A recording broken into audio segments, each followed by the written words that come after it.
Assim como foi super rico a participação de vocês ontem, durante todo o dia. E a gente vai fazer o primeiro sorteio de pontualidade. Todo mundo pegou o seu papelzinho? Vamos lá.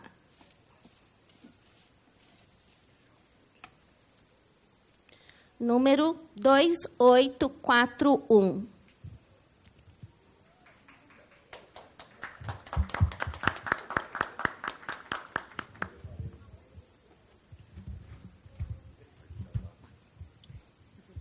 Olha, quero aproveitar, falar que você é uma das primeiras que está ganhando também o livro da professora Karina, Mais 100 Ideias Inspiradoras para essas aulas, que ela está lançando agora.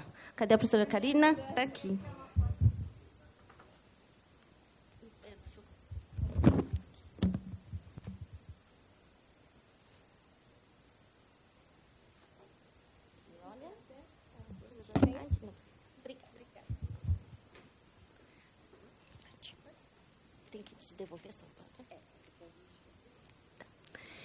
Então, para iniciarmos aqui, nós temos convidados muito especiais, com bastante experiência, para falar sobre um tema que eu, apesar de ter participado de muitos eventos e muitos congressos, é um tema que é pouco explorado, que é o grande desafio de fazer a gestão de pessoas dentro de um contingente da EAD que já é muito amplo, né? Se a gente pensar em funcionários da sede, funcionários dos polos, todos os nossos fornecedores, como a gente consegue fazer com que todas essas pessoas estejam alinhadas para uma atuação? Ontem o professor Jânis falou que todo mundo é meio doido, não são só os gestores que têm que ser um pouco fora da casinha, né? Todo mundo tem que ser um pouco fora da casinha. E, para isso, a gente tem aqui alguns convidados especiais que eu vou pedir que vocês se apresentem.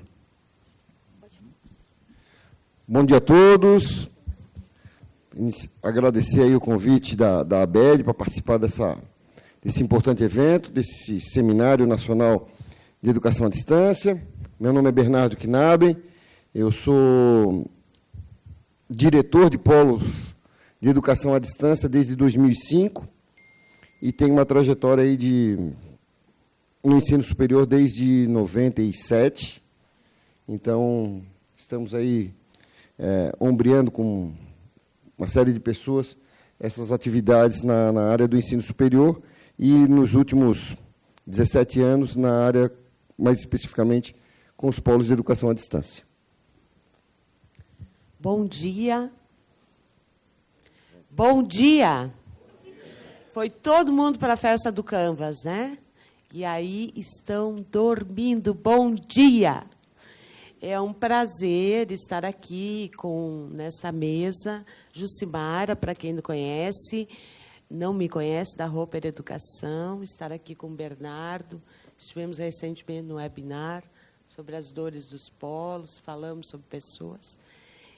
E estar aqui com Fernandinha, numa mesa sobre gestão de pessoas, eu acho que ela é um grande exemplo para todos nós, de amabilidade, de empatia, de como tratar as pessoas. E vamos seguir aqui com a nossa apresentação. Bom dia a todos. Eu sou o Paulo, da GoMine. Eu, primeiramente, quero cumprimentar os colegas, a Fernanda, agradecer pelo convite e falar também que esse tema é um tema muito bonito, né? Não só em relação à gestão do polo, mas a gestão de recursos humanos em um momento tão dinâmico da nossa sociedade. Então, é muito oportuno a gente poder falar sobre essa questão e discutir essas especificidades.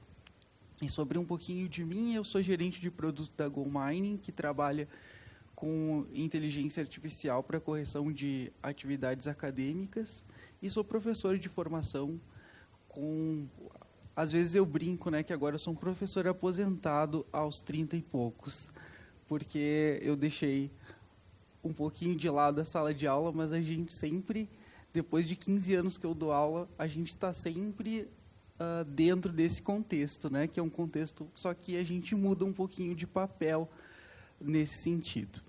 Então, muito obrigado. Muito bom. Bom dia a todas, bom dia a todos. Meu nome é Marco Antônio, prazer estar aqui, agradecer a Beth pelo convite. Uma honra estar nesse painel com pessoas de larga experiência na educação à distância, rever amigos. Eu tenho experiência longa na área de cursos livres, né? Fui diretor da rede LFG, professor Luiz Flávio Gomes, onde tínhamos lá alguma coisa em torno de 430 polos. Depois fui diretor do Damásio Educacional, onde a gente construiu a rede do Damásio Educacional com 230 polos. E há 4 anos, cofundador do projeto chamado Meu Curso Educacional, que é um curso livre, preparatório para carreiras jurídicas, concursos públicos, pós-graduação, e devemos entrar na graduação à distância em 2023. Então, estamos na fase de construção da nossa rede de polos, então temos uma longa jornada, talvez alguma coisa em torno de 17 anos, com polos educacionais, um pouco diferente do regulado, porque é um polo que trabalha com curso livre, mas que tem uma característica muito interessante, que em alguns casos, nos 2 primeiros casos pelos quais passei, foram polos que foram adquiridos por instituições de ensino que aplicaram também a dinâmica de curso regular. Então, venho nesse painel muito mais para aprender, né, e colaborar com aquilo que puder, e estou à disposição de todos. Mais uma vez, um prazer estar aqui. Obrigada a todos. E, então, hoje a gente vai falar sobre esse grande desafio da gestão de pessoas envolvendo a sede, envolvendo os polos, os parceiros e pensando nesse contingente que é remoto, né? Todo mundo fala assim, por conta da pandemia, todo mundo começou a trabalhar remoto. Nós, do EAD, a gente já trabalha isso há bastante tempo. E sempre foi um grande desafio, né? Muito mais por parte dos gestores. E esses bastidores, eu acho que vai ser interessante, porque a gente vai destacar um pouco das questões que a gente tem, com os desafios que a gente tem, e também as estratégias que a gente faz para que a gente possa engajar todos esses atores. Vamos só acompanhar aqui um pouquinho do cenário, pensando que nós temos... essa informação é da Roper, 2020, a gente teve um total de 355 instituições credenciadas para EAD, e dessas 355, temos um total de 17.299 polos. Então, se a gente pensar num contingente de funcionários da sede, mais o contingente de funcionários dos polos, a gente tem aí milhares e milhares e milhares de funcionários. Então, é sobre esse tema que a gente vai falar, e nós fizemos uma reunião anterior, que também foi de muito aprendizado. Eu acho que as reuniões de bastidores a gente acaba aprendendo bastante também. E a gente dividiu em 3 pilares: como manter a cultura organizacional, como garantir a qualidade acadêmica e como criar um ambiente humanizado. Isso não impede de vocês fazerem outras perguntas em relação a esse tema. Então, a gente quer que vocês participem bastante.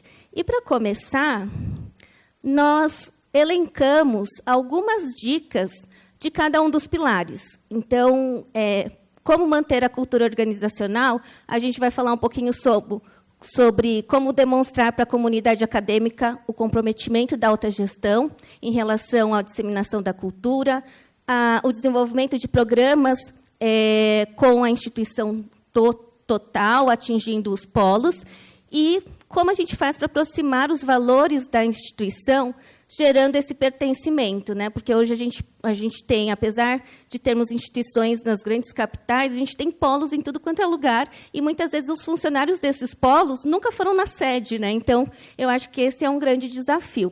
Queria saber se alguém já tem alguma pergunta, porque ontem eu reparei que alguns falaram, não deu tempo de eu perguntar. Se alguém quiser levantar a mão e perguntar antes, vocês podem perguntar sobre essa questão de como manter a cultura organizacional. Alguém? Não? Estão quietinhos. Então, vamos começar aqui, professor. Ok, novamente, bom dia. É interessante a gente comentar, eu esqueci de falar no começo, eu estou presidente da ABPolos, que é a Associação Brasileira de Polos de Educação à Distância, e a gente, então, vem aproximando ou buscando um pouco mais de informação desse mercado que teve uma explosão significativa, basicamente, a partir do ano de 2017. Né? Os números eles são avassaladores. Né? Hoje, na base do MEC, a gente tem mais de 35 mil polos de educação à distância. Esses 35 mil polos eles estão concentrados. Você pode chegar e me argumentar, não, mas nem todos eles estão operando, etc. Ok, não tem problema, mas tranquilamente você tem mais de 22 mil polos, com certeza, em funcionamento hoje no Brasil. Além disso, uma figura que surgiu de 2017 para cá é a figura do dono de rede de polos. Antigamente, antes de 17, você tinha o empreendedor educacional, que tinha um polo, quiçá 2. Hoje você encontra donos de polo, redes de dono de polo com 28, com 30, com 15 polos de educação à distância. Ok? Então, isso é a característica desse mercado que teve uma mudança significativa nos últimos 5 anos. E o tamanho desse mercado de polos de educação à distância, ele é gigantesco. Então, quando a gente fala, né? Não, são 22 mil polos de educação à distância. Se a gente fizer uma conta por baixo e colocar 5 funcionários na média em cada polo, são 110 mil pessoas. Ok? Então, a maioria desses polos, 70% aproximadamente dos alunos que estão pendurados, eles estão pendurados em polos parceiros, eles não são polos próprios das instituições. Ou seja, é um parceiro estratégico, um parceiro comercial, que leva essa instituição, que cria esse polo e que leva esse projeto pedagógico na instituição na ponta, é ele que concretiza, ele que realiza na ponta. E aí vem uma série de apontamentos importantes que a gente fala em relação à questão da cultura organizacional. Quais são as instituições que efetivamente estão se dedicando à construção de uma cultura coletiva, instituição e parceiro?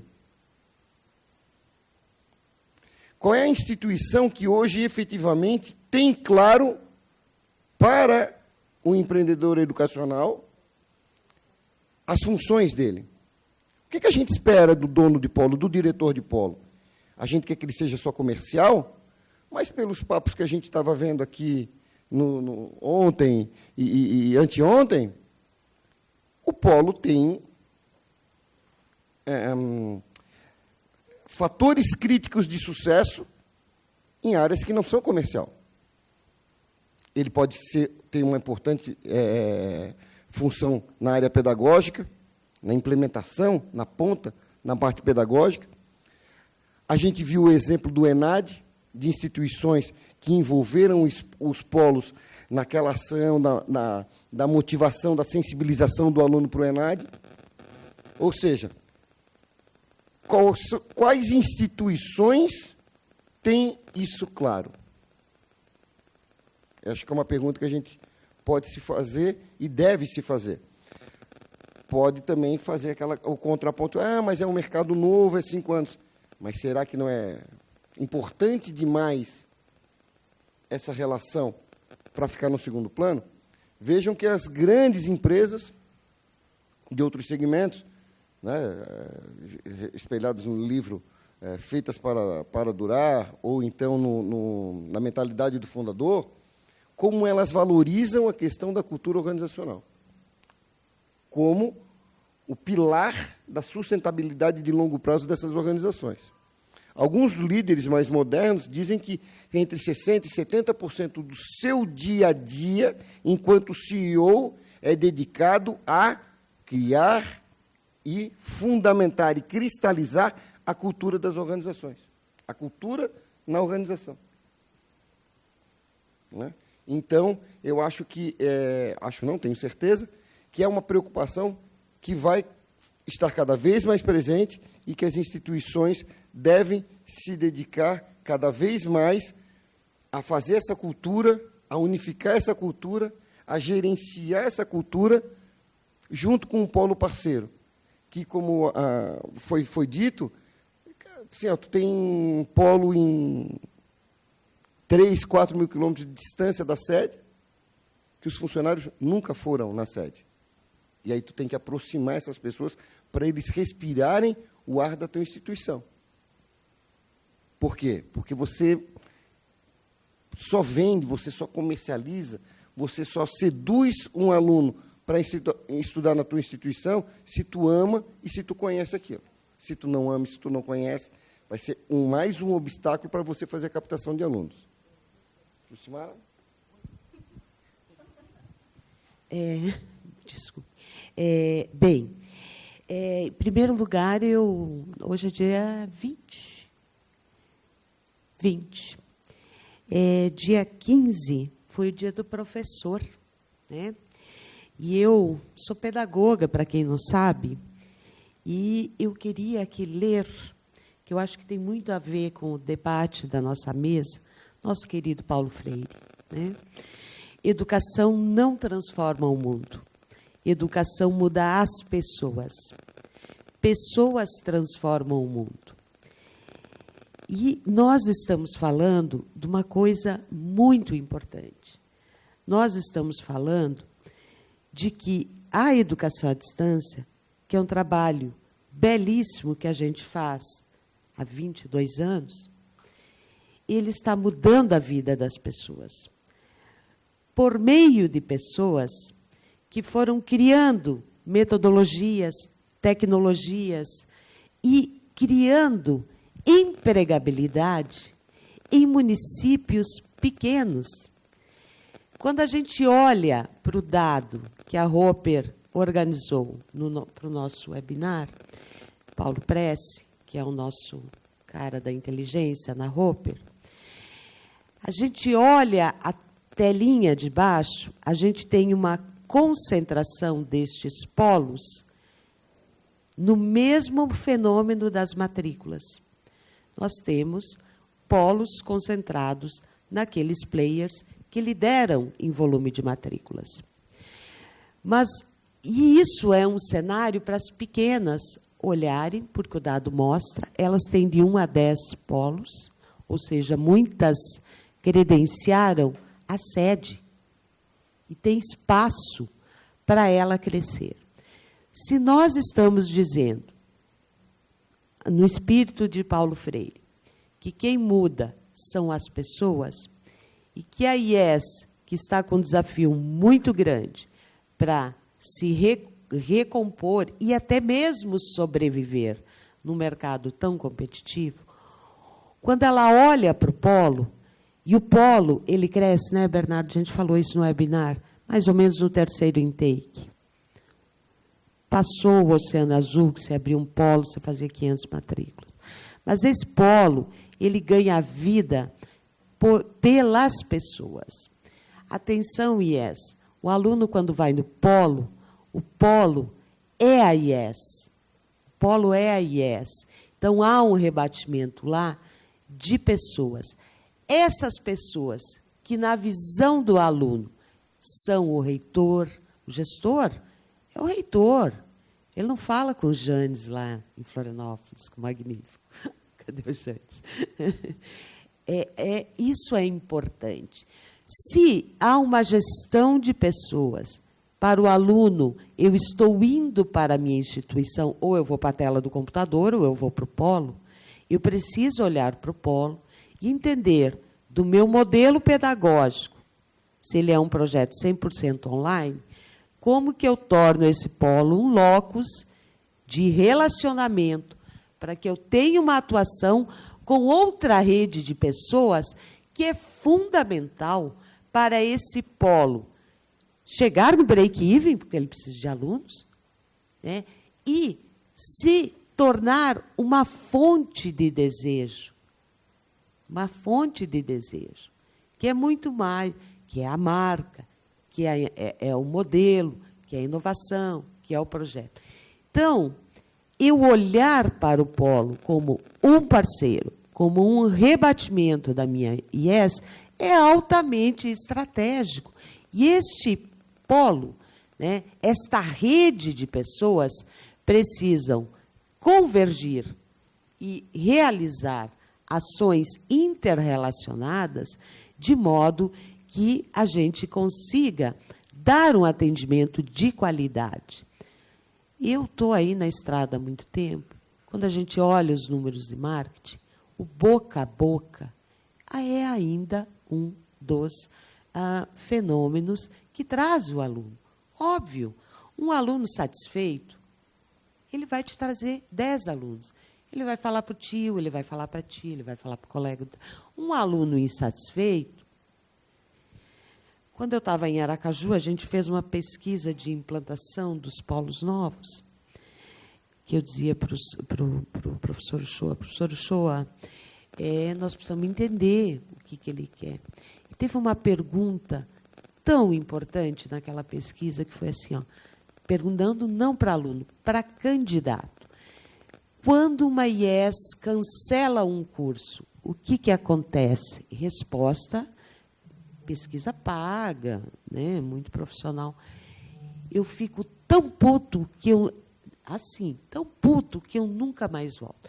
Então, a gente olhar para esse emaranhado de pessoas é altamente estratégico. Não é eu abrir um polo para eu gerar receita. A receita advém de todo esse entendimento da minha cultura organizacional na ponta e, mais do que isso, eu me relacionar naquela comunidade transpondo a cultura organizacional daquela instituição.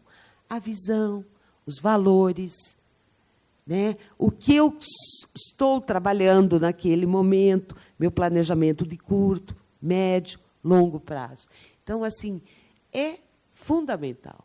Então, eu acho que Paulo Freire, na Semana do Professor, né, eu acho que eu quis trazer isso à tona, porque eu acho que tem muito a ver com esse nosso debate.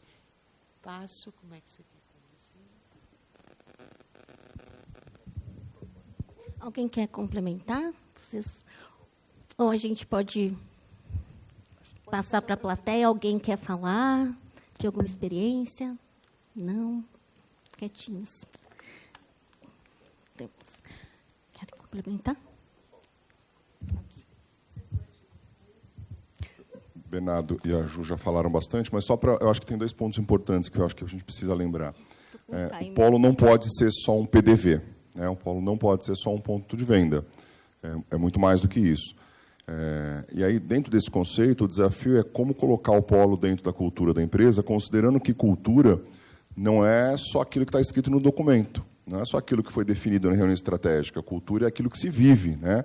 É a experiência que se vive. Então, se já há um desafio de implementar a cultura num grupo pequeno, de forma que os líderes, os gestores possam mostrar o que é a cultura na experiência, não só o que está escrito no papel.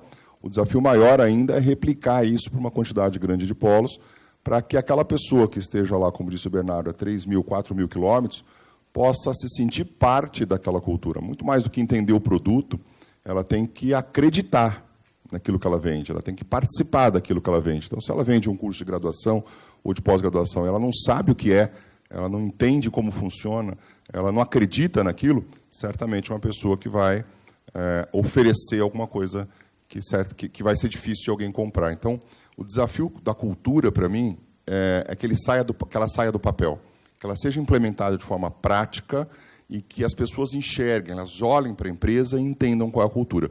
Se você precisa escrever a sua cultura no site, ou por meio dela, como disse a Jucimara, missão, visão e valores. Se você precisa escrever a sua cultura na parede, é porque as pessoas ainda não conseguiram entender a cultura na prática.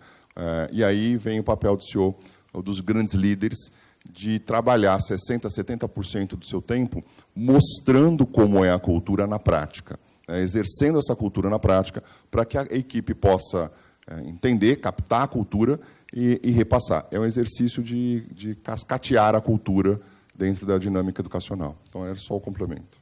Sim, e só para também colaborar um pouquinho. Se a gente não consegue passar nossa cultura para os nossos funcionários, que dirá eles passarem para os alunos, né? Que eu acho que isso também é o principal. Então, o aluno ele tem que se sentir pertencente à instituição como um todo, não isolado. E isso eu percebi muito no comecinho da EAD, quando os alunos do EAD se sentiam menores que os alunos do presencial, por conta deles não irem à sede com tanta frequência, quanto os alunos do presencial. Então, eu acho que são barreiras que realmente a gente precisa criar em casa e para que a gente possa realmente replicar. Eu me lembrei de um outro ponto aqui. Também tem uma outra questão que afeta diretamente a questão do pedagógico, que são os tutores. De acordo com o modelo da instituição, existem os tutores. E esses tutores, na grande maioria das vezes, ele é contratado pelo polo. Alguns têm a sua remuneração feitas pela matriz e outros, de acordo com o modelo de parceria, com a sua própria remuneração feita pelo próprio polo. Ou seja, não é só um viés PDV. Entendeu? Então, quer dizer, a gente veio aqui, acho que foi na terça-feira, falando sobre tutores, da importância da qualificação dos tutores, etc, etc. Quem é a referência para esse tutor? É o diretor do polo? Ok. Eu queria falar a respeito dessa questão da cultura a partir do recrutamento, né? Porque o professor falou ali a respeito da contratação, né? Aí eu pergunto para vocês, quando a gente seleciona uma pessoa, será que aquela pessoa já está engajada naquele momento? Será que essas pessoas que estão lá na ponta, elas acreditam no negócio e acreditam na educação e acreditam no próprio EAD? Porque é uma questão muito importante. Como é que nós vamos engajar, trazer essa cultura da instituição, se lá na ponta, daqui a pouco, nós temos pessoas que não acreditam fortemente que aquilo muda vidas, né? Então, a educação, em especial a educação EAD, chegou em lugares que antes não havia oportunidades. E aquelas pessoas lá precisam estar acreditando. Claro, tem várias questões, elas precisam ter uma remuneração justa, elas precisam ter um monte de outras questões que a gente vai falar no decorrer da mesa, mas é importante pensar nisso. Quais as estratégias que a instituição e o polo têm para gerar engajamento desde o processo de recrutamento? Sim. E aí, eu acho que emendando aqui com essa fala, a gente vai falar um pouquinho dos desafios de como garantir a qualidade acadêmica, né? Então, a gente falou dessa questão da cultura, e quando a gente passa para a qualidade acadêmica, será que a percepção de qualidade dos alunos da sede é o mesmo que dos polos? E, então, como que a gente faz para garantir... eu sempre falei que a gente tem que garantir o mínimo de qualidade, que seja muito bom, para que cada um possa complementar com o que os diferenciais de cada curso e tal. Então, criar programas de desenvolvimento e formação na sede que possam ser replicados aos polos para orientação e alinhamento acadêmico-pedagógico, mesmo considerando que esses professores e esses tutores forem contratados pelos polos, a gente precisa compartilhar também, né, todas as formações que são feitas na sede para os polos, contratar tutores e professores de acordo com as competências técnicas necessárias. E ontem se falou muito sobre a questão do gestor ter uma experiência como aluno, como participante do processo do ensino à distância. Hoje, quando você vai contratar um professor, é muito mais fácil você ter professores que já passaram por essa experiência. Então, eu acho que isso facilita bastante. E a questão de automatização do trabalho repetitivo, também eu acho que isso acaba facilitando para que tanto os professores, os coordenadores, os tutores, eles tenham mais tempo, né, para desenvolver atividades estratégicas, garantindo aí a questão da qualidade acadêmica. Eu vou passar aqui para a professora Jucimara, que ela tem uma larga experiência aí com o pessoal do acadêmico. Professora? Bem, veja, veio o decreto 2017, seguido do parecer 11. Lá, em 2017, em termos de polo, aconteceu um fenômeno de expansão, né? Se a gente tinha um cenário de autoriza, cadastrava o endereço, a gente começou a, de fato, dizer qual o perfil de polo que eu quero, qual o perfil de parceiro que eu quero, o que eu quero, onde eu quero chegar nesse polo. Isso em termos de crescimento de alunos. Veio a pandemia, outro fenômeno marcante. E aí, as pessoas começaram a me ligar. Eu estava atendendo ao UNASP, em São Paulo, meus queridos amigos lá da Adventista. E o professor Júnior da UNASP dizia assim para mim: Jucimara, eu entendi agora que eu posso comandar a operação toda centralizada da sede e como é que fica? Eu não quero mais polo. Aí, em plena pandemia, o mundo virou home office, só no LinkedIn tem mais de 30 mil vagas. Home office, inclusive no mercado educacional. Inclusive no mercado educacional. Nós estamos colocando vagas para trabalho online. O MEC emite um despacho senador, não sei se você sabe, que vai regular a questão do modelo online. Então, isso é um ponto. Tá? Então, ainda a gente precisa fazer uma prova presencial. Não estamos mais cobertos pela questão da pandemia. Acabou. Tem que voltar às provas presenciais. Bom, se a gente, quem não tinha experimentado a educação online, está lá a Ana Luísa, a primeira coordenadora, a primeira pessoa a fazer gestão de TI no Brasil, é a professora Ana Luísa, no projeto da Unisul, junto com Vianney, eu e Ana Luísa. E a gente já nasceu online lá atrás. A gente já nasceu. A gente nasceu em um modelo que a gente tinha locais de prova. Mas, mesmo lá atrás, a gente olhava o nosso local de prova dizendo assim: nós vamos fazer formatura. O Rodolfo mostrou a formatura do Universo. Eu olhei para eles dois e eu disse: lembra que a gente tinha esse volume de alunos? Então, a gente olhava para o ponto estrategicamente e dizia: que bacana. Então, isso é uma coisa.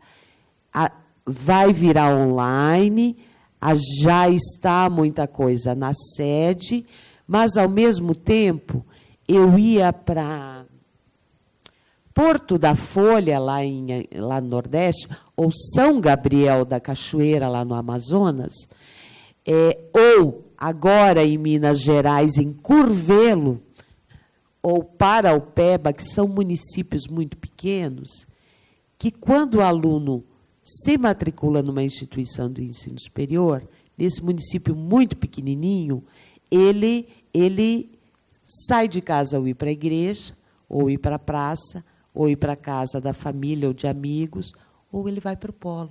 Porque ele estabelece, nós damos a ele um network prévio. Eu escrevi isso na minha tese de doutorado.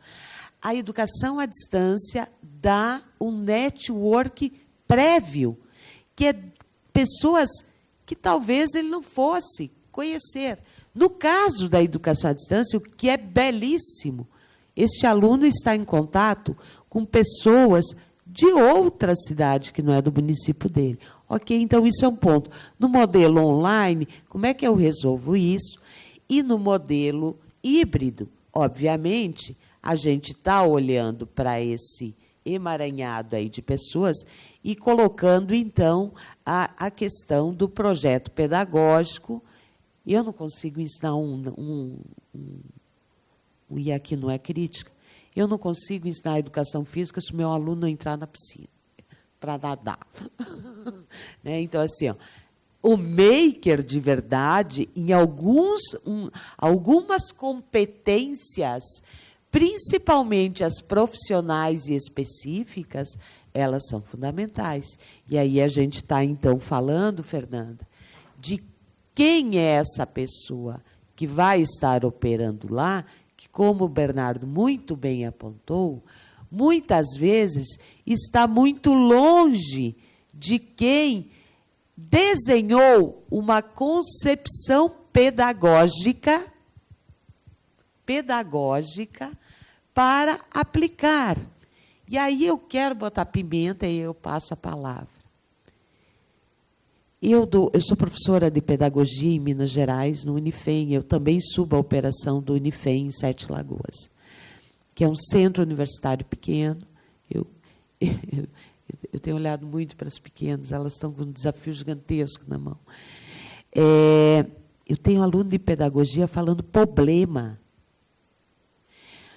Lá em Aracaju, a gente quase pirou no INAD. A Karen está aqui, não sei, acho que ela foi ontem. Na minha gestão, eu estou falando. Porque era o maior ENAD que a gente ia ter, isso foi em 13 ou 14. Era 3 mil alunos. E era o pior IDD. Os alunos, Aracaju tinha o pior IDD. Né? Então, assim, atenção, tutor, professor, e esse cara que está ali fazendo o rebatimento pedagógico, se nós queremos mudar pessoas, a gente não quer dar um diploma. A gente quer dar um diploma. E aí, exemplificando, uma professora de letras chegou para mim, tinha um abaixo-assinado, não vou dizer aqui o IES, não importa, e disse assim para mim, Jucimar, olha aqui, ó, abaixo-assinado, lá do Polo, não tinha local de estágio.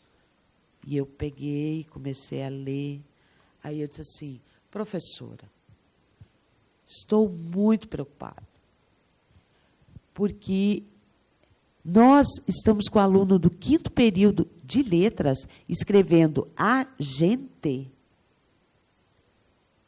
Então, alguma coisa está errada. Resolver local de estágio, a gente resolve.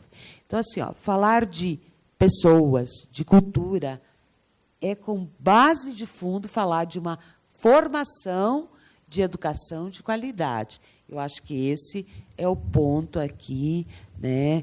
Estamos falando de gestão de pessoas, mas, ei, nós estamos falando não de diploma, nós estamos nem de eu detesto essa palavra problema. Né? Então, atenção, alguma coisa está errada, né? E a gente precisa... Olha, eu não tenho a solução, não estou dizendo que eu tenho a solução, eu estou colocando aqui uma questão em pauta, né? Coloquei várias coisas em pauta. A gente quer online, MEC não deixa, a gente... Mas, como é que eu resolvo tudo isso, né? Fê.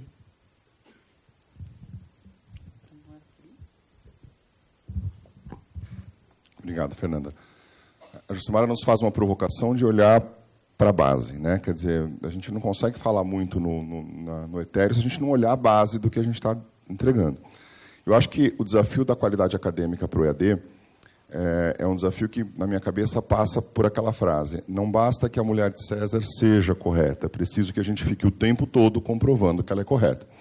O EAD passa por isso. O tempo todo, a educação à distância precisa comprovar que tem qualidade. O tempo todo, nós somos atacados porque o EAD não tem qualidade. Então, é como se tivesse ficado uma pecha associada à educação à distância, de que a educação à distância é uma educação secundária, marginal, sem qualidade. Então, nós precisamos o tempo todo demonstrar isso.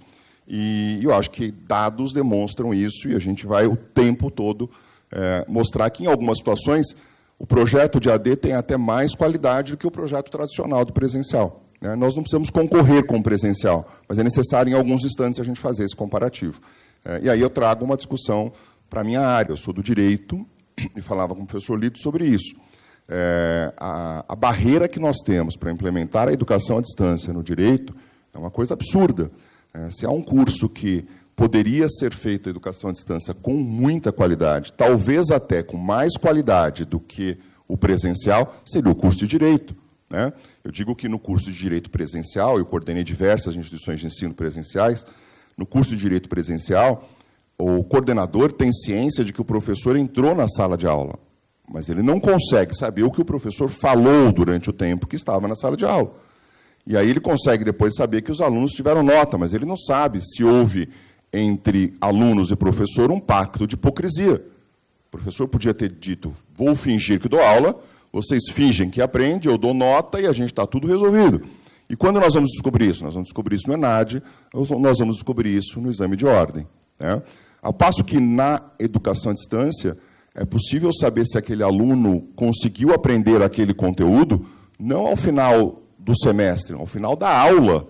Ele só passa para a unidade 2 se ele atingir os resultados que a gente queria que ele atingisse na unidade 1. Então, o argumento de qualidade, ele é muitas vezes utilizado contra a educação à distância, e nós precisamos o tempo todo reforçar que, se há algum espaço onde é possível medir qualidade, esse espaço é na educação à distância. Tá? Então, a Josemara olhou para dentro, e eu estou fazendo essa visão para fora, no sentido de reforçar que nós que trabalhamos com educação à distância temos que o tempo todo falar dessa possibilidade de medir a qualidade, de ter dados de qualidade, e de que o método, o canal de distribuição, não é o que vai dizer se a educação tem qualidade ou não. Ao contrário, aqui a gente consegue demonstrar projetos absolutamente sérios, com uma entrega absolutamente controlada, onde a gente consegue avaliar o passo a passo do aluno dentro da experiência que a Fernanda falava. Eu acho que é um desafio a gente enxergar a qualidade acadêmica da educação à distância, aplicada dentro de quem concebe o projeto, da pessoa que criou o projeto, até a última ponta desse processo, né? E a última ponta desse processo, eu acho que nem é o tutor ou o professor do polo. A última ponta desse processo é o aluno. Quem vai definitivamente entender se aquele projeto é um projeto de qualidade é o aluno. O aluno se sente à vontade para dizer isso. E quando o aluno se sente à vontade, eu volto na fala da Josemara, que diz ele é o melhor instrumento de marketing que tem, ou o pior detrator que pode haver dentro de uma instituição de ensino. Tá? Nosso desafio, mostrar que a metodologia da educação à distância não vai, em ponto algum, impactar a qualidade. Ao contrário, nós conseguimos oferecer muito mais qualidade no projeto de educação à distância. Eu fico muito incomodado quando eu olho para alguns discursos que falam o seguinte, que antes da pandemia criticavam a educação à distância, que na pandemia se valeram da educação à distância e que agora voltam a criticar a educação à distância porque a gente está voltando para um projeto de presencial. Ela não serve só para a pandemia, ela já existia. Na pandemia a gente mostrou que ela estava estruturada e daqui para frente a gente vai mostrar que não há educação sem a metodologia AD. Qualquer curso, ainda que presencial na essência, vai ter que ter elementos de educação à distância. Então, o elemento da qualidade, para mim, é o que vai reforçar o nosso posicionamento enquanto educadores dentro dessa área. Falando de qualidade, né, e pegando também o gancho da Josemara aqui, quando ela falou do pedagógico, né, antigamente, não tão antigamente, acho que uns 2 anos atrás, eu fui dar aula numa escola presencial de programação no ensino médio, uma escola muito grande, muito conhecida na região onde eu moro. E a primeira coisa que, como eu não sabia como era o funcionamento da escola, eu pedi o plano pedagógico. Pedi o modelo pedagógico, porque eu precisava nortear, né, o meu processo avaliativo, as minhas estratégias, e a coordenadora pedagógica disse, nós temos um modelo aqui pedagógico que está desatualizado há uns 5 anos. E olha que horror, né? Foi assim, uma surpresa para mim, porque é uma escola de extrema tradição, né? Ao mesmo tempo, eu dei aula por bastante tempo no Senac. E todo mundo conhece, vou citar o Senac, porque é nacional, né? E eles têm um modelo pedagógico lindíssimo.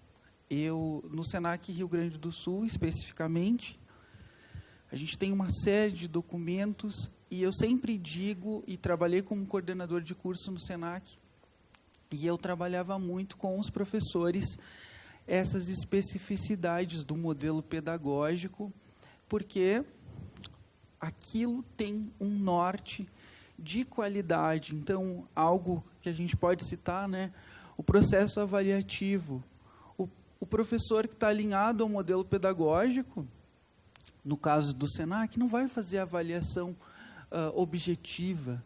Ele vai analisar um processo contínuo de competência, de desenvolvimento que o aluno tinha antes, o que ele adquiriu depois. Então, é uma coisa muito bela. E eu estou trazendo esse exemplo do Senac, porque eu acho que é um caso muito legal para a gente pensar em modelo pedagógico e pensar na qualidade a partir do modelo pedagógico. Então, as instituições de ensino superior, muitas têm modelos pedagógicos incríveis. E se não tem, precisam construir. Precisam construir de forma que seja um horizonte a ser seguido. E quando a gente pensa em qualificação, eu tenho para mim que o modelo pedagógico é um fio condutor. Porque lá na ponta, o tutor, o professor, o coordenador de polo, ele precisa estar de acordo com esse modelo pedagógico. E isso tem tudo a ver com a qualidade. Então, eu deixo essa reflexão, né? Será que lá onde vocês trabalham, no polo, na instituição, será que esse modelo pedagógico faz parte também da cultura? Que estratégias estão sendo feitas para replicar isso? Porque também quando a gente entra um novo colega, um novo tutor, um novo gestor, ele não está apropriado daquele modelo. A gente precisa continuamente trabalhar com isso.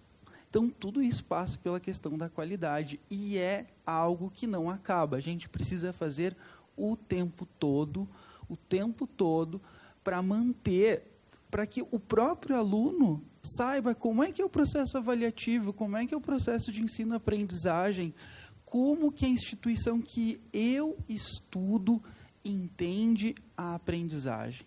Então, para mim, isso é fundamental. Eu quero falar, eu acho que o tempo está estourando desse tópico, né, Fernanda? Mas eu queria dar um exemplo sobre a última dica de automatizar o trabalho repetitivo.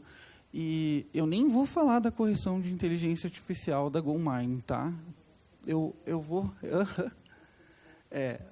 quero falar, gente, do seguinte: muitas vezes a gente tem trabalhos que são facilmente automatizados com uma planilha do Excel, tá?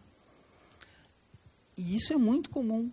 E a gente vê aquelas pessoas que estão trabalhando lá na ponta, fazendo manualmente, porque elas não têm a competência técnica. Então, a gente também precisa pensar se aquelas pessoas que estão trabalhando, elas têm a competência técnica específica, que também precisa ser trabalhada e precisa estar dentro do planejamento estratégico dessa instituição. O pedagógico é extremamente importante, para mim está muito ligado à qualidade, mas as competências técnicas destes trabalhadores da educação faz toda a diferença. Porque eu tenho uma história, assim, antigamente eu estava passando por uma instituição que eu trabalhava e havia duas bases de dados gigantescas. E numa base tinha professores que haviam feito uma capacitação e na outra base tinha o professor e de onde ele era. E a pessoa estava juntando aquilo lá, linha por linha. E eu passei e eu disse, não, mas você vai levar 4 dias para fazer isso, mais ou menos linha por linha. Tem que automatizar, eu ajudei a pessoa e a gente fez ali em 2 horas. Gente, tempo é dinheiro. A gente precisa focar as pessoas no que interessa e para isso elas precisam estar capacitadas. Eu queria também levantar 2 pontos nessa área. O primeiro delas é uma notícia. Os nossos alunos já associam a qualidade da instituição com o polo. Ponto. Isso é uma verdade. Okay? Se vocês achavam que não era assim, esqueçam. Uma das práticas que eu tenho para sondar isso, eu participo de grupos de Facebook de alunos das instituições. Não só da minha, mas também das concorrentes. Ok? E é muito comum, mas muito comum, os alunos falarem: não, fala com o diretor do teu polo, porque o diretor porque no meu polo tem. Aí o cara reclama: não, porque eu não tive estágio. O meu foi uma beleza. Fala com o teu diretor do teu polo. Fala com o coordenador do teu polo. Esses dias deu um arranca-rabo num grupo desses, porque postaram uma aula prática num laboratório. Aí o cara disse: meu, que legal, isso é na sede? Não, isso aqui é no polo tal. Aí o cara assim: pô, mas o meu polo também é assim, mas não tem esse laboratório. E ali começou o bate-boca e pronto, e aquilo virou tudo uma confusão. Os alunos falando entre si. Okay? Então, esse é um ponto. E um outro ponto que eu gostaria de trazer para reflexão é que, às vezes, a gente fala muito, né? E acaba que a gente executa pouco. Né? A gente veio aqui, acho que foi na terça-feira, uma apresentação sobre o ENAD, abertura de dados, aquilo ali, uma coisa fantástica. Principalmente numa era que a gente diz que é, né, na mineração dos dados, que a gente tem que saber interpretar todos os dados, que o EAD nos facilita muito isso, porque acaba registrando tudo, e aí tem como possibilitar essas questões da gente fazer essas associações em relação aos dados levantados. Mas vejam bem, na minha rede eu tenho 65 tutores.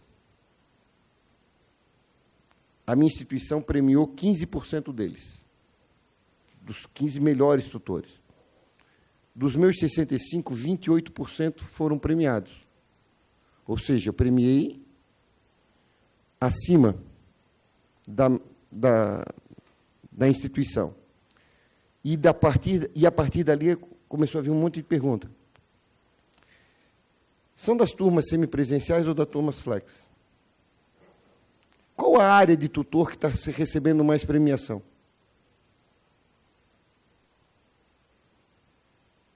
Será que existe uma concentração de bons tutores em determinada área de cursos? Fica o questionamento. Eu estava passando um monte de história aqui na minha cabeça e voltando para... Sempre fiz uma comparação muito forte com os alunos, que no EAD eu acho que a gente consegue passar, pelo menos em forma de conteúdo, 100% da matriz curricular que a gente promete, né? Ao contrário do presencial, que às vezes tem feriado, tem um monte de outras coisas que acabam encurtando, né, o calendário acadêmico. E no EAD a gente faz a programação, o aluno tem os conteúdos, e eu acho que a dinâmica, né, a metodologia, o Paulo falou bem, ele é que nem a cultura organizacional, não pode ficar só no papel, porque o MEC exige que a gente tenha esses instrumentos, que a gente tenha os manuais, que a gente faça essas formações, mas é um desafio realmente colocar isso em prática e ver isso acontecendo. Eu lembro que, quando eu estava num grupo educacional, a gente se deparou com essa dificuldade, que era: qual que seria a experiência, como a gente poderia dar a mesma experiência para os alunos que estavam nos polos e os alunos que iam para a sede. Então, a gente pensava que todo mundo a gente olhava como se todo mundo estivesse em polos, porque a gente trabalharia com os recursos que os polos tinham e ninguém ia ficar sobrepondo um ou outro, né? Porque essa é uma preocupação, né? A experiência que os alunos têm e essa conversa acontece, não tem como não acontecer. Então, eu acho que tem algumas diferenças, e a gente vê, não precisa nem ser polo, né? Em unidades de faculdades diferentes tem uma certa concorrência entre os diretores, acadêmicos, tal, mas eu acho que, desde que seja saudável e desde que a gente entregue realmente o valor da nossa instituição e a qualidade acadêmica, eu acho que é bem importante. Eu trabalhei também com projetos de programas de qualidade em tutoria, que a gente mapeava também todas as atribuições do tutor, do professor, e aí todo mundo fazia dentro daquele mesmo, dentro do mesmo panorama, pelo menos todas as ações que a gente julgava que fossem importantes. Então, eu acho que tem vários instrumentos que vocês podem adotar e fontes de controle, hoje, com a base de informação que a gente consegue, né, de registros que a gente consegue, tanto nos sistemas operacionais, nos LMS, a gente consegue medir um pouco melhor o que está acontecendo lá na ponta. O meu antigamente é quando tudo era mato, né? O Paulo falou antigamente há 2 anos, o meu antigamente há 20 anos. Antigamente ficou muito curto. Antigamente é ontem. Verdade. E aí... Associado às próximas... Nossa Senhora. E aí a gente fala de como criar um ambiente humanizado. A gente falou de coisas bem pesadas agora, mas vamos falar de umas coisas mais legais, assim. Como que a gente cria um ambiente humanizado dentro desse contexto de sede, de polo, de fornecedores? Aí listamos algumas coisas. Manter uma comunicação prioritariamente assíncrona no trabalho especial, no trabalho remoto, distribuir o trabalho de forma humanamente possível, entender que existe vida fora do trabalho e criar comunidades virtuais de compartilhamento de experiências profissionais. Eu acredito que os núcleos de educação à distância, nas instituições de ensino, eles nasceram como estão nascendo as startups. Eu sempre fiz essa comparação e a gente até se orgulha assim, na Embi Morumbi, a gente ter implementado um dos primeiros núcleos, e a gente tinha um comportamento muito próximo das startups que a gente vê hoje. E, naquele tempo, nem tinha startup, mas a gente fazia churrasco, a gente fazia dia do chinelo, tinha um grupo muito jovem, né, trabalhando com tecnologia, portal e não sei o quê, e a gente fazia tudo isso, muito para a gente conseguir entrosar o time, né, o pessoal jovem de tecnologia, mas também a gente criava uma comunidade mesmo, né? Eu acho que isso cabe um pouquinho com o que ontem foi falado, que a gente precisa o tempo todo errar, mas a gente precisa consertar. E esse é o grande lema das startups, a gente erra rápido, mas a gente conserta rápido. Então, eu acho que, se a gente fizer uma analogia entre o que a gente vive no EAD e o que a gente vive nessas edtechs, e hoje eu posso falar com bastante propriedade, porque eu migrei, né, do ensino superior, da gestão em universidades, para trabalhar com edtechs, é isso. Assim, tipo, eu achei o meu mundo, exatamente porque eu cresci meio que nessa linha de gestão, e eu acho que a gente faz diferença por conta disso, porque a gente lembra de tudo que a gente fez, lembramos das comemorações, lembramos de todos os processos e o avanço que a gente teve até chegar aos dias de hoje. Tem alguém que faz uma pergunta? Ai, desculpa. A gente já pulou e não abrimos para o público. Pode falar. Oi, bom dia. É a respeito ainda do tópico anterior. Meu nome é Fernanda, sou charada mediadora, eu sou Doni Santana. E a minha dúvida era com relação ao segundo tópico, que falava sobre contratar tutores e professores de acordo com as competências técnicas necessárias. Eu estou desenvolvendo um artigo que fala sobre essas competências necessárias, né, e que se englobam principalmente de pedagógica, tecnológica, social, né, de comunicação e gerencial. Quando a gente fala sobre contratar uma pessoa com esse perfil, será que a gente realmente encontra esse, que nem foi falado ontem pelo professor Janes, né, esse personagem da Marge? Será que a gente não está esperando, né, uma pessoa assim com muitas habilidades e muito desenvolvida essas habilidades para esse tipo de trabalho? Ou se seria o caso da gente desenvolver isso nas universidades, na própria instituição, você talvez busque por uma ou outra dessas competências que a pessoa já teria que ter, mas desenvolver na própria instituição as outras restantes para ter esse profissional completo. A Jusmara falou que é para eu responder. Agora eu já nem sei, eu tenho tantas ideias que eu nem sei qual que é que você quer que eu fale.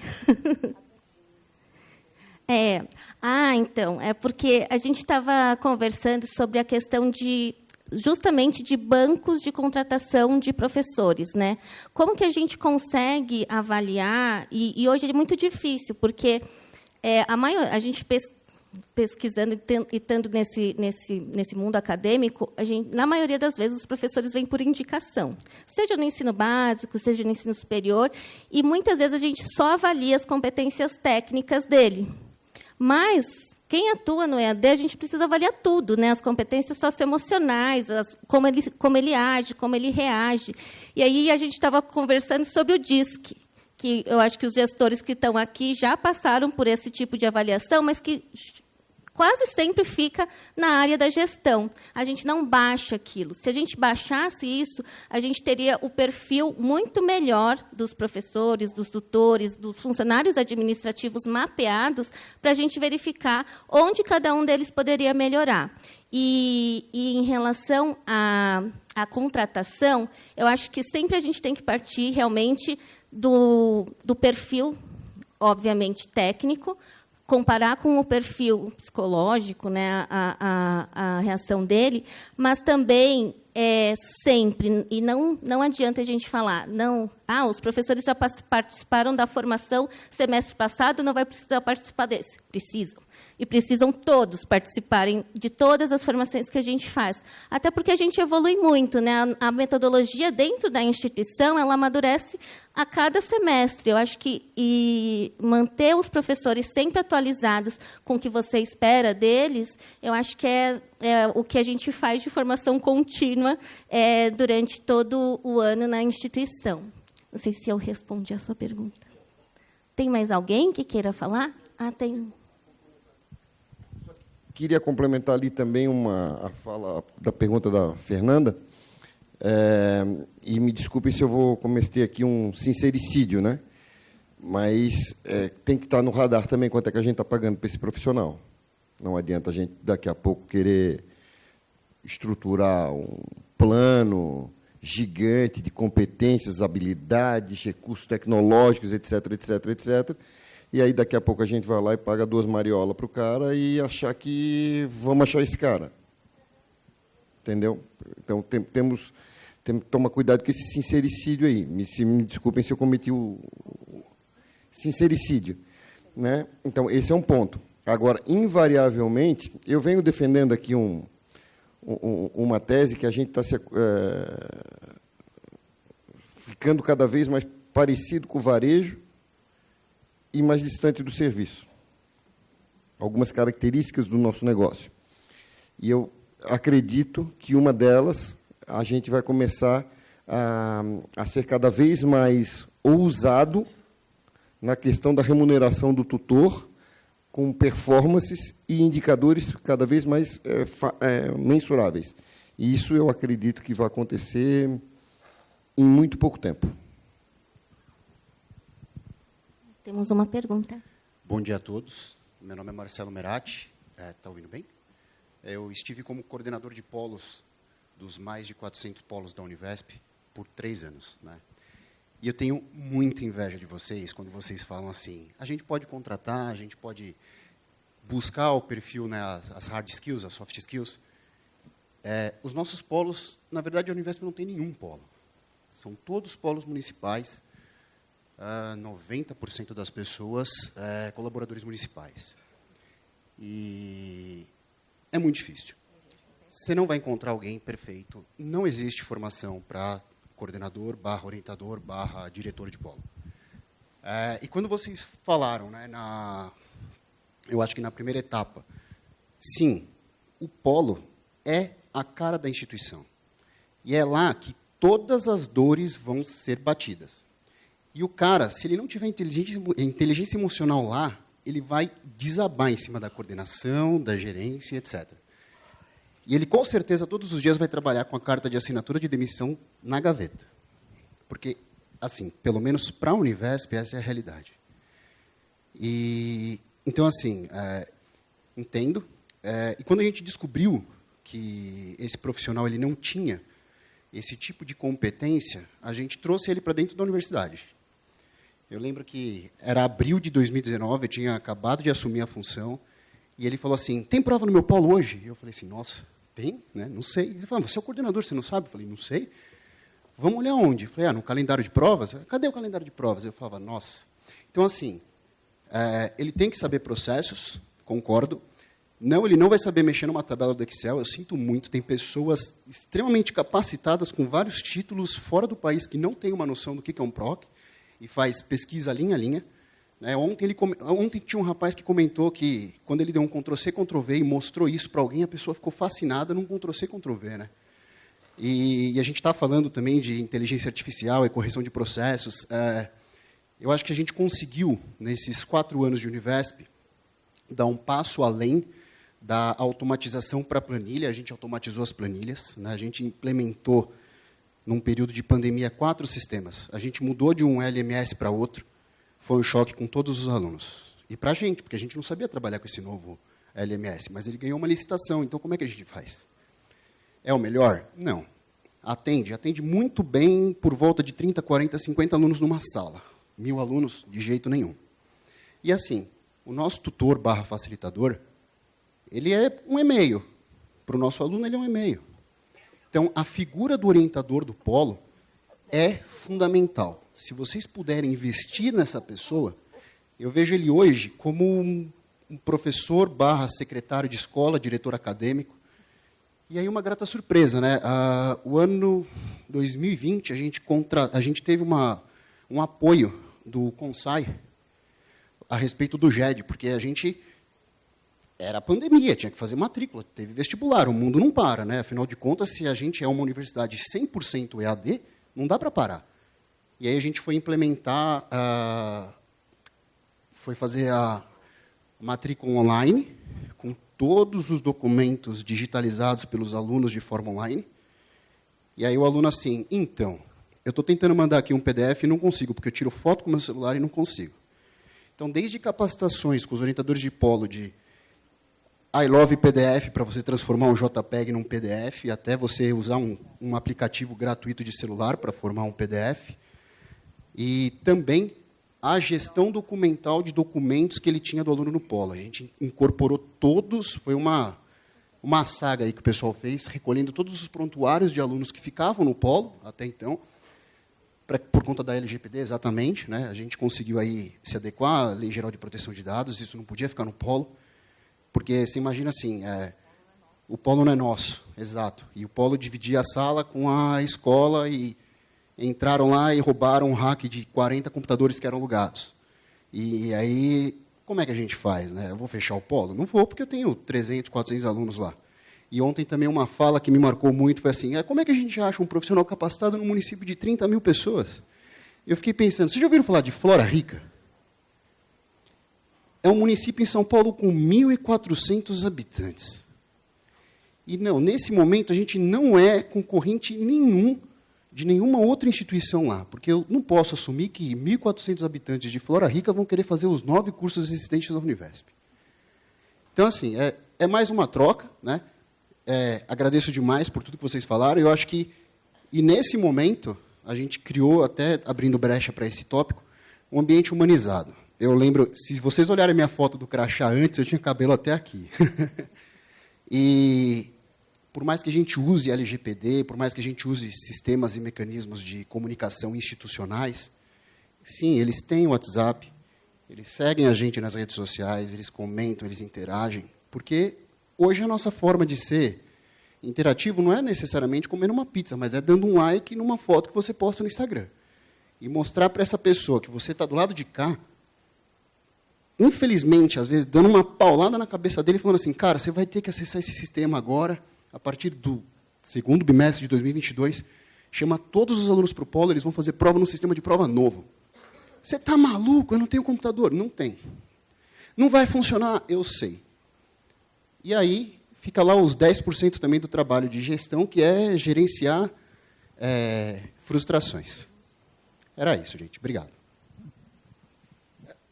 Quando a gente, às vezes, fala algumas coisas aqui, por favor, sempre tentem adaptar de acordo com a sua realidade. Exatamente isso que aconteceu ali, né?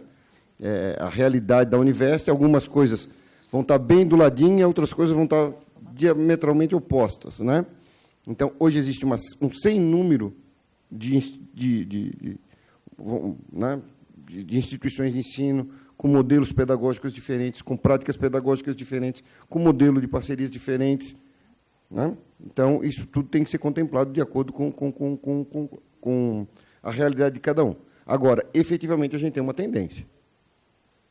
A gente tem uma tendência de que 8 instituições têm 80% dos alunos EAD.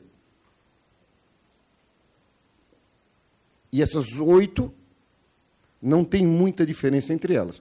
Polos parceiros, 70% dos polos são polos parceiros, não são próprios. É um empreendedor educacional, geralmente com uma gestão familiar.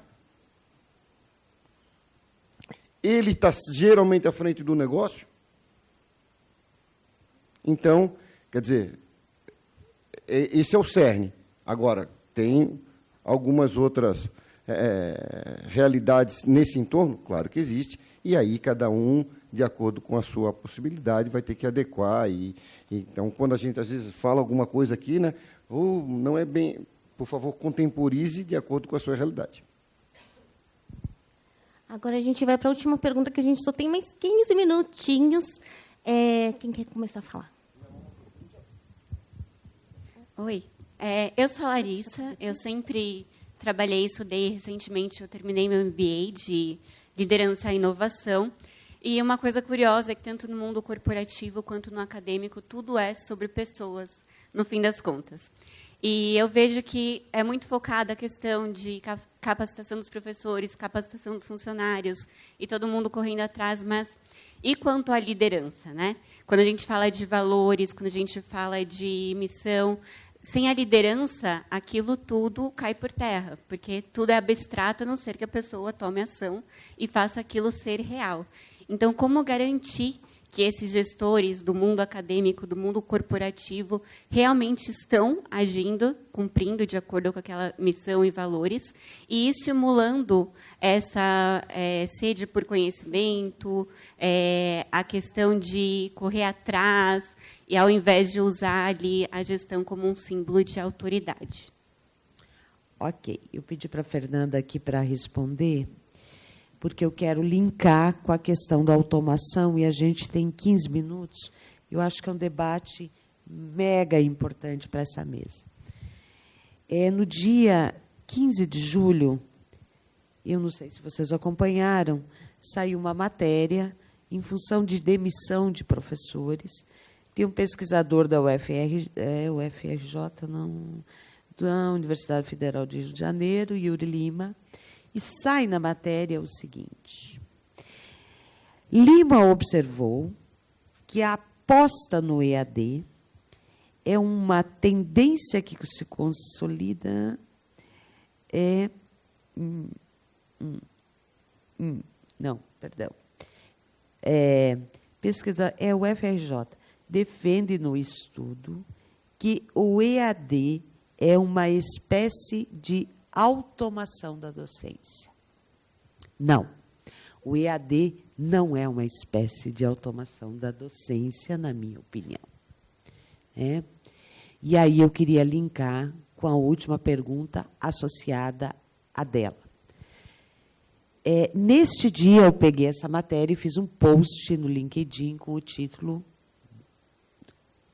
Os robôs irão roubar a humanidade? Afinal, não sabemos. Não sabemos. Talvez minha filha vá saber, nossos filhos, não sabemos. Eu sou sempre da cultura otimista.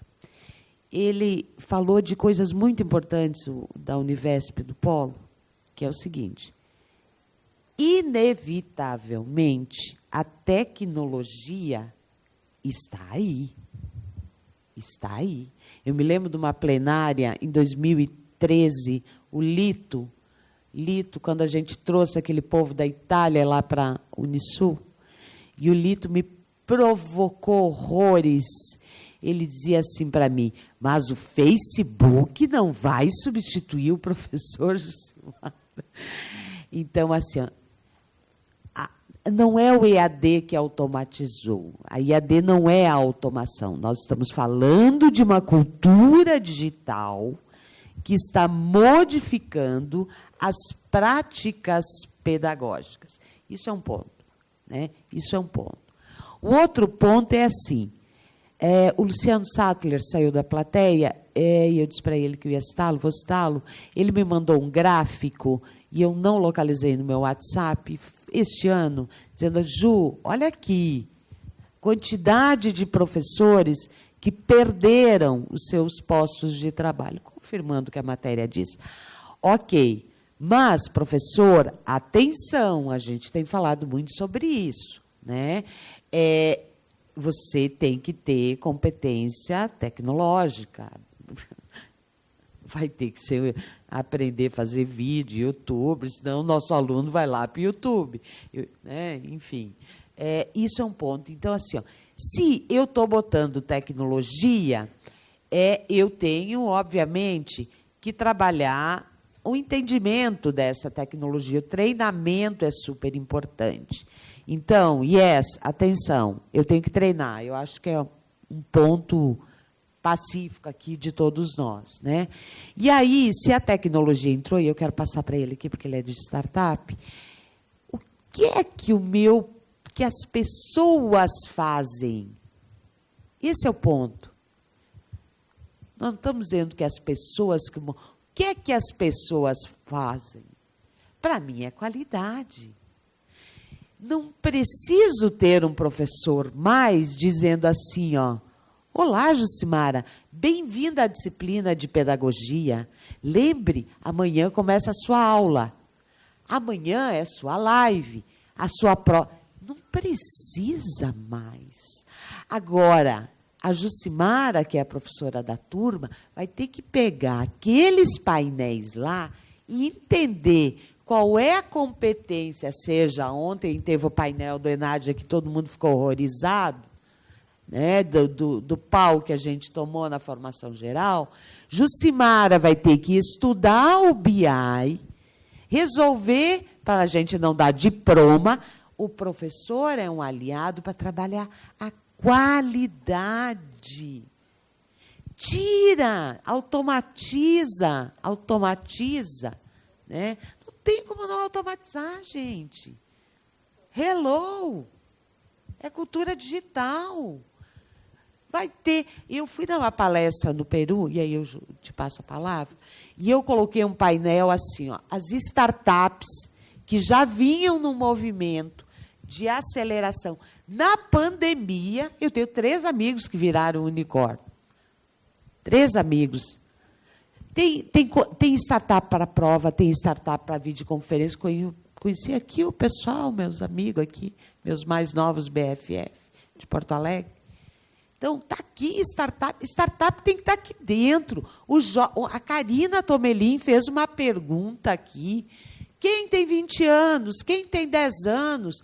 Eu queria ter visto aqui dentro, de verdade, não eu, o Luciano, Vianney, o Janes, o Lito, a Bia, a Fernanda, a gente está aí há 20 anos. Temos 30 ainda, né, Fê? Eu queria que tivesse aqui, na pergunta da Karine Tomelin, metade da plateia com 5 anos aqui em debate nessa plateia. Porque esse é o ponto. Nossa, tem muitas provocações aqui para a gente continuar. Eu vou voltar na história do YouTube para falar da automatização, tá? Eu, em 2020, uns uns meses antes da pandemia, eu publiquei um livro que chama Pensamento Computacional e Tecnologias. E o subtítulo é Reflexões sobre a Educação no Século XXI. Eu falo um monte de coisa sobre isso, e uma das coisas é que é esse medo, né, de substituição do professor. É óbvio, aquele professor que entendia que a função dele era, entre aspas, bem entre aspas, transmitir informação, é óbvio que ele vai ser substituído. Vai ser substituído pelo YouTube, pelo Facebook, por qualquer coisa. Ou seja, porque uma máquina ou um repositório de conteúdos pode fazer bem melhor do que o teu cérebro humano. O teu cérebro humano, a principal competência do cérebro humano não é armazenar informação e depois depositar em alguém, né? Pegando aí o teu gancho antes do Paulo Freire também. Então, eu acho que a gente tem que começar por essa questão. Qual é a concepção de ensino, de aprendizagem e de professor que nós temos para depois pensar na automatização e aí responder se as tecnologias vão substituir o professor, né?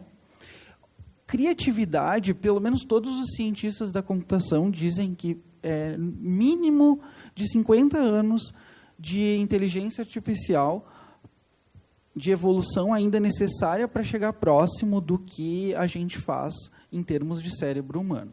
Então, a gente pode ficar bem tranquilo nesse sentido.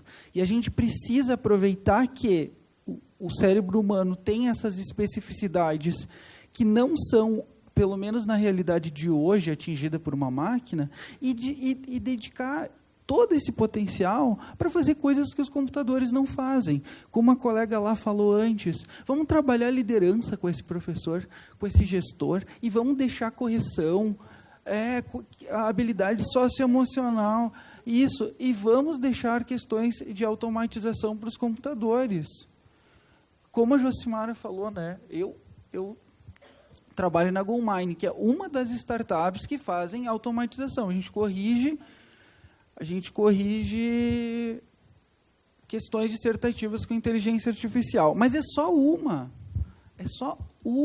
das alternativas. A gente pode começar automatizando até com o que é mais trivial do cotidiano e deixar as pessoas focadas no que elas são boas, né?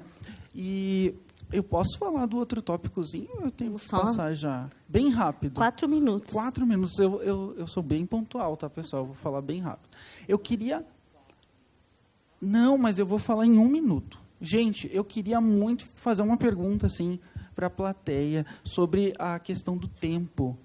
Quem aqui responde o WhatsApp fora do horário de trabalho todo dia?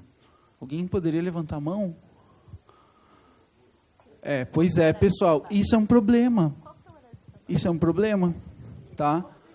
Isso é um problema muito sério. A gente precisa transformar. Essa experiência de trabalho toda não pode ser assim, imediatista. Tá? Tem um monte de ferramentas específicas para comunicação empresarial. Se vocês colocarem no Google, vocês vão ver. É maravilhoso. Depois que isso é uma alternativa, uma dica bem boa, tá? Você limita lá qual é o tempo, desativa as notificações no seu horário porque você está jantando. Não quer dizer que em algum momento a gente não possa responder ou resolver um problema mais urgente, mas isso não pode ser cotidiano porque impacta inclusive na qualidade, tá? Então, deem uma olhadinha, e isso também é cultura, tá? Essa cultura imediatista, ela é muito prejudicial do ponto de vista socioemocional, porque a gente parece que a gente está produzindo muito, mas o horário, isso é gestão humanizada. Se o meu gestor quer que eu responda 24 horas para ele, que tipo de experiência e cultura ele está desenvolvendo? Fui bem breve, tá? Vamos passar? Acho que em 1 minuto uma fala que me parece interessante, que para mim humanização é comunicação. Verbal e não verbal, mas é comunicação. Não é ausência de tecnologia. Humanização, para mim, é a forma como você se comunica, né? É muito mais importante que você se comunique de forma humanizada, até por um instrumento tecnológico, isso não deixa de ser uma comunicação humanizada. Eu lembro que eu dirigi o Procon de São Paulo em 2019, e nós sentamos com algumas empresas da área bancária para falar o seguinte: olha, o consumidor tem que ter o direito de, quando ele liga lá no telefone do banco, ele tem o direito de falar com alguém. Precisa falar com alguém, não pode ficar naquele número 1, disca, número 2, fica naquele ciclo absurdo. E aí os bancos vieram com uma ideia, falando, não, agora nós humanizamos a comunicação. Então, vem uma atendente e fala com você, uma voz humana mesmo, muito simpática. Geralmente, você liga quando você está irritado para o banco, né? Então, você liga irritado, fala, eu quero cancelamento. A pessoa fala, investimento? Sim, vou te transferir. Isso não é, a gente não está falando de humanização. Não é porque pôs uma pessoa para falar que está resolvido o problema. A comunicação não foi feita. Então, você fala, cancelamento. Você começa a gritar com o robô, né, do outro lado do telefone. Cancelamento. O pessoal, eu vou te transferir para o investimento. Não é, o fato de ter um ser humano não significa que a gente humanizou aquela relação. A humanização é comunicação, mesmo que por instrumento tecnológico. E cuidado, eu acho, né? Cuidado. Cuidado. Né? A forma como você vai lidar com aquela questão. E eu acho que o nosso grande desafio é enxergar quem é nosso público. Enxergar um pouco disso, né? Quem está na educação à distância há 5 anos, e enxergar quem é o nosso público. A gente precisa pensar com a cabeça do nosso aluno, e não com a nossa cabeça. Não o que a gente espera da melhor experiência, mas o que o nosso aluno espera da melhor experiência. Numa geração absolutamente digital, numa geração sem conexão, né? Uma geração multicanal, eles não se conectam num único canal, então ele não vai prestar atenção só na aula. O aluno que está na sua sala, ele está vendo você falar, ouvindo você falar, ele está no celular ao mesmo tempo, e isso não é um desrespeito, porque ele está prestando atenção em você. É diferente da geração anterior, né, que tinha canal único, essa geração é absolutamente omnichannel, multicanal, e que consegue aprender de formas diferenciadas. Então, o nosso desafio é pensar o que espera o nosso aluno da nossa educação, para a gente poder atingir os resultados. Não adianta que a gente queira que a educação seja feita da forma só que o educador quer lançar. A gente precisa entender como que o receptor vai estar pronto para receber essa mensagem. Querem fazer algum comentário?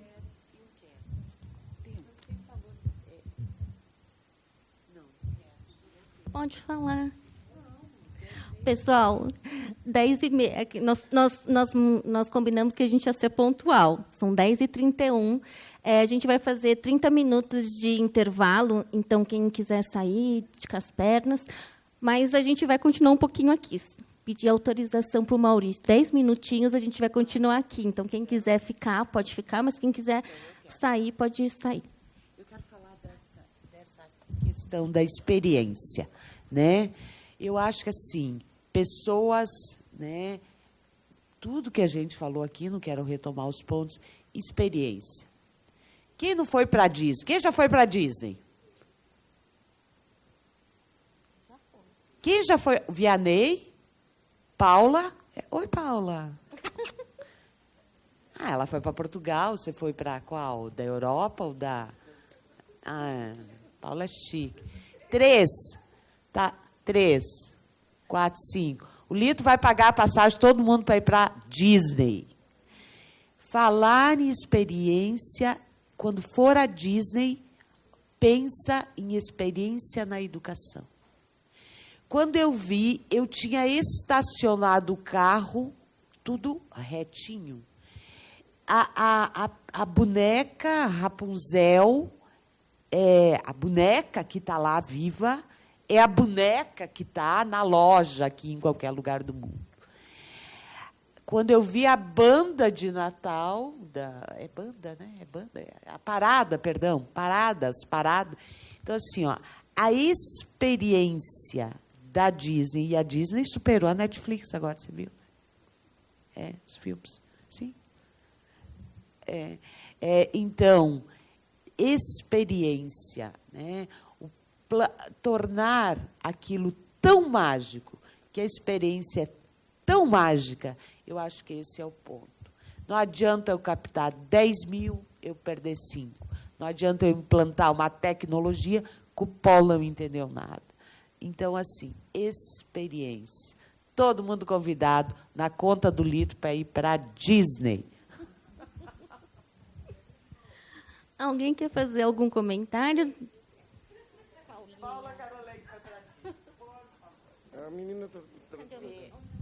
Eu vou pedir licença, mas eu estou indo para o aeroporto, senão eu perco meu voo e eu não fico nessa última fala, tá? Gente, muito obrigada aos meus colegas aqui.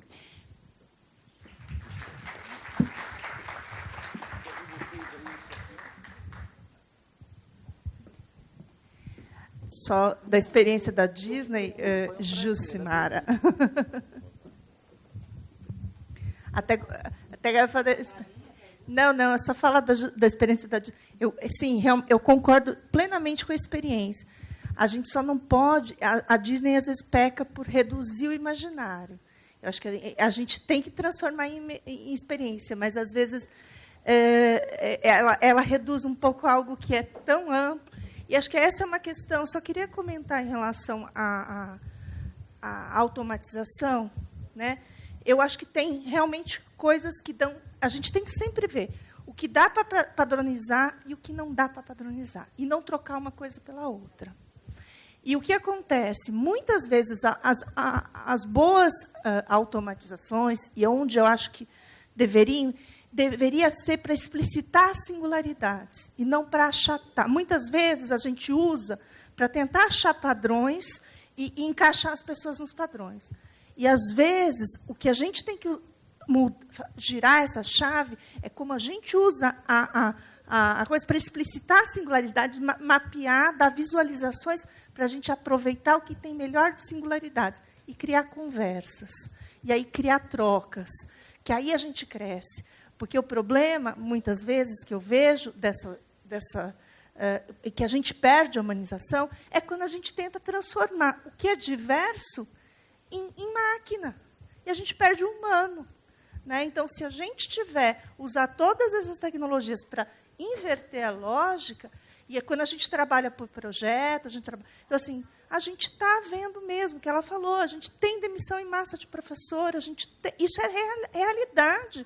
E tenta enquadrar um conteúdo único para todo mundo, para dar escala. A gente pode ganhar escala com troca e com singularidade, mas tem que mudar a lógica. É isso que eu queria falar. Posso fazer um comentário? Pode. É que, assim, não tem como, né, a gente fazer tudo isso de uma forma tão humanizada se um tutor tem 2.000 alunos. Então, também aqui vou fazer sincericídio, né? O tutor não pode ter 2.000 alunos porque ele vai ser apenas o quê? Um respondedor de e-mails. Tá? Então, a gente tem que começar por isso. Outra coisa, voltando ao tópico de antes, é a questão da remuneração. A gente não pode ter um tutor com muitas qualificações se ele ganha um valor que é irrisório. Então, tudo isso são questões que a gente vai resolver agora nessa mesa, não.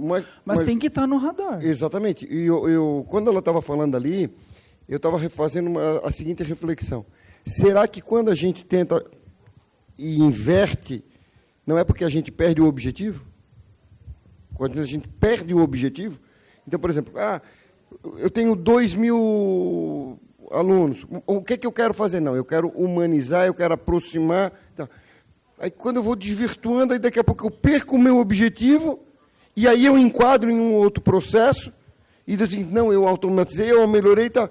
Não, e agora está funcionando. Tá, mas qual era o teu objetivo inicial? E aí você perde e acaba... Aí, invariavelmente, dá problema. Né?